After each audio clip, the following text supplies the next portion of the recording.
আসসালামু আলাইকুম। আমি সানজিদা মমতাজ। আমি স্কিল আপ ম্যাট্রিক্স প্রতিষ্ঠানের অডিট অফিসার হিসেবে এসেছি।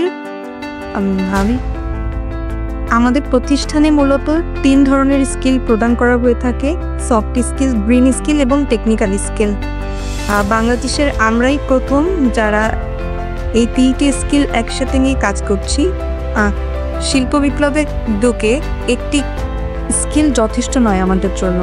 তার জন্য স্কিল আপ ম্যাট্রিক্স নিয়ে এসেছে ৩টি কোর্স এবং আমরা বিশ্বাসী এই কোর্সটি করে আপনারা সবাই উপকৃত হবেন। এখানে এসেছি যাতে আমাদের প্রতিষ্ঠানটি আরও বড় করতে পারি এবং এখানে এসে ব্যবসা সম্পর্কে অনেক কিছু শিখেছি। ধন্যবাদ।